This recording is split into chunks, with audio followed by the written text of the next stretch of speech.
Hola, bienvenidos al Divagando de esta semana. Yo soy Tina Navarro, doctora de Mi Mundo de Cristal, y hoy vamos a divagar sobre este libro que me encontré por ahí en un consultorio, en la sala de espera de un consultorio de una psicopedagoga. Al final terminé pidiéndoselo prestado porque ya estaba cansada de leerlo a cuentagotas. Se llama La Guerra de las Chispas y es de Francisco Cartín. ¿Qué es lo más maravilloso de este libro? Bueno, que es costarricense, es un autor costarricense, es del taller de Carmen Naranjo y, y yo he conocido a Carmen Naranjo y, bueno, no a Carmen Naranjo, sino a la fundación de Carmen Naranjo y a doña Katia, que son personas que ayudan a jóvenes con necesidades, o sea, en el tema de emprendedurismo y también que colaboran con brindar la mejor literatura que pueda uno leer. Entonces me encanta esta fundación. Difícilmente se va a encontrar este libro, pero les comento que, ¿por qué me ha llamado muchísimo la atención? Porque siento que Carlos, el protagonista de este libro, es mi papá. Y por eso me encanta. Porque mi papá se parece a Carlos, o sea, es el hijo mayor de una familia numerosa, aunque este chiquito eran como 6 hermanos, incluyéndolo a él, y mi papá era el mayor de 15, creo que 15 hermanos. Mi papá siempre fue muy brillante, muy bueno con los cálculos. Y los maestros pulsaron mucho para que mi papá fuera al colegio, pero eso era otro nivel. Mis abuelos no, jamás. Ellos no tenían, primero no tenían eh, la visión de todo lo que podría generar. Mi papá sí estudiaba y segundo eran unos tiempos donde él donde era el campo, entonces y era el hijo mayor y había mucho machismo. Entonces era, ¿dónde pega el machismo en los hombres? Precisamente en eso, en que un hombre tiene que trabajar la tierra, jamás estudiar. Pues por lo menos así era en aquel tiempo de papi. Entonces Carlos estaba exactamente como por los años donde papi tendría esa edad. Entonces me gustó mucho la lucha de la maestra por siempre resaltarle la estima a este niño, porque así me imagino los maestros de mi papá. Y antes daban, yo tengo varios libros rescatados también de papi que se lo dieron los maestros por ser buen promedio en la escuela. Mi papá era súper ordenado, tenía muy linda letra. Entonces la verdad es que me recordó ese niño que yo no conocía de papi, ¿verdad? Pero que me imagino que debe ser como Carlos.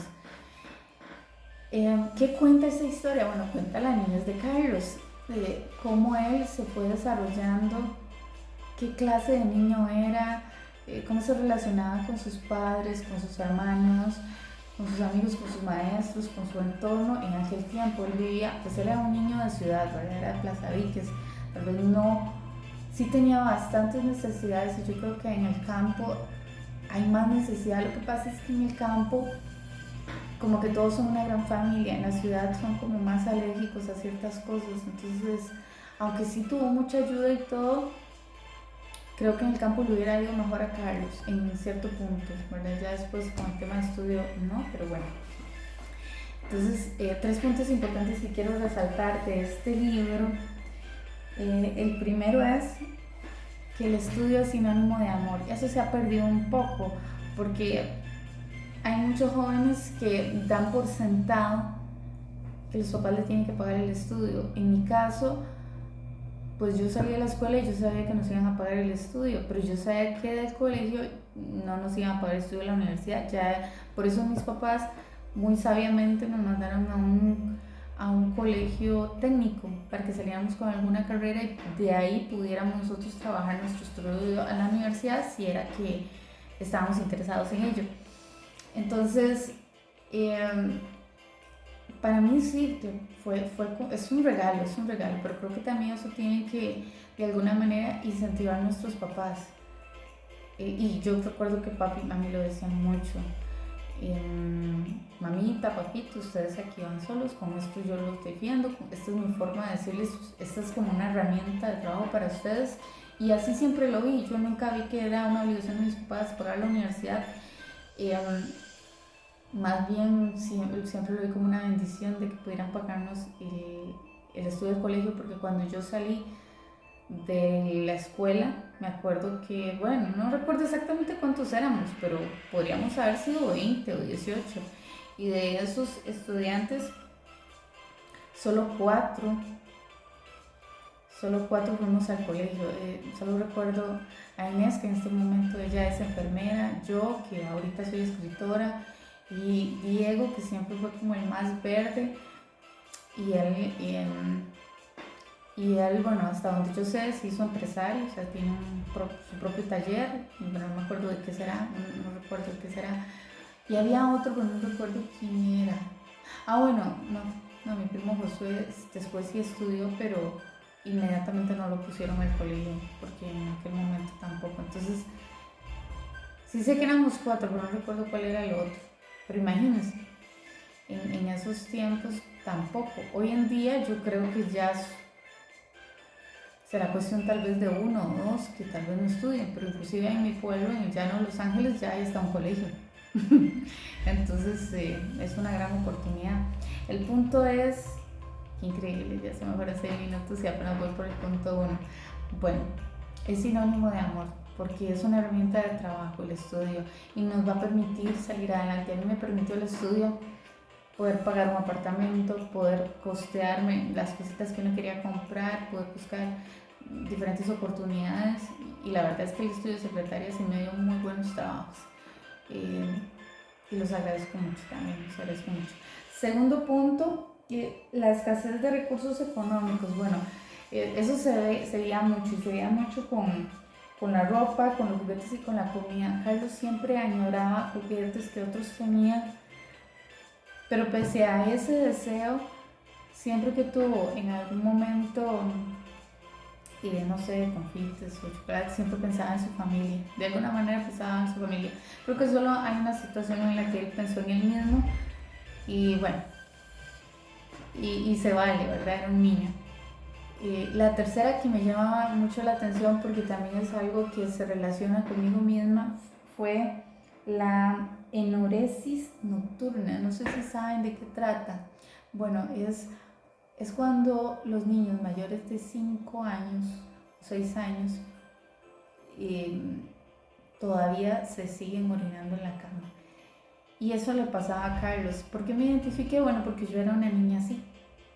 Yo todavía cuando tenía 6 años me pasaba, y recuerdo que mami pues no me iba a poner mantillas, yo estaba muy grande, lo que hacía era ponerme un paño. No recuerdo cómo fue que se me quitó, pero con el tiempo, y ahora ya sé que tiene un nombre, pero ya leyendo más me doy cuenta que es una situación que nos daba, bueno, por varios motivos. Podría ser estrés emocional, por miedos, por cierta ansiedad. En el caso mío, yo creo que lo mío era emocional. A mí me asustaba mucho escuchar, y yo creo que ya estoy entendiendo muchas cosas a raíz de eso. A mí me asustaba muchísimo escuchar los gritos de mi papá. Y es por eso que yo no soporto los gritos, ni de nada, digamos. Tal vez no necesariamente tiene que ser alguien que me está gritando a mí, pero alguien que esté gritando me bloquea, me exaspera, y es porque seguramente en aquellos momentos de mi niñez, pues mi papá no controlaba el carácter, y los gritos de él, sus molestias, sus enojos, pues me hacían sentir un poco incómoda. Pero bueno, esos son los 3 puntos. Me parece que la gente cuando escribe sobre su vida, por más cotidiano que sea, por más sencillo que crea que no impacta, porque no sé, porque no vivió las grandes cosas, pues sí, de alguna manera vivimos cosas hermosas, cosas que nos llaman la atención, cosas que quizás de todo lo que contamos de nuestra vida, tal vez haya un pequeño fragmento que alguien tenga este análisis como yo lo estoy teniendo con este libro. Entonces, si hay alguien que se motiva a escribir sobre su vida, les aseguro que les va a ir bien, porque están hablando sobre algo muy íntimo, y cuando uno abre el corazón hacia de su vida, pues ay, qué libertad, es una libertad hermosa, ya no hay nada que esconder. Entonces estos fueron los 3 puntos, y este fue el libro que divagamos esta semana. Les agradezco mucho por su tiempo, sus comentarios, y de verdad por estar siempre ahí. Me llenan mucho, me siento muy satisfecha de hacer este divagante. Siempre lo hago como si tuviera millones de personas que lo estuvieran escuchando. Y me ha sorprendido a veces dándome cuenta que sí, que hay algunas personas que tal vez no comentan, pero que sí de repente me ven y me dicen, ah, yo sí lo veo. Entonces les agradezco mucho a todos. Chao, la paso muy bien.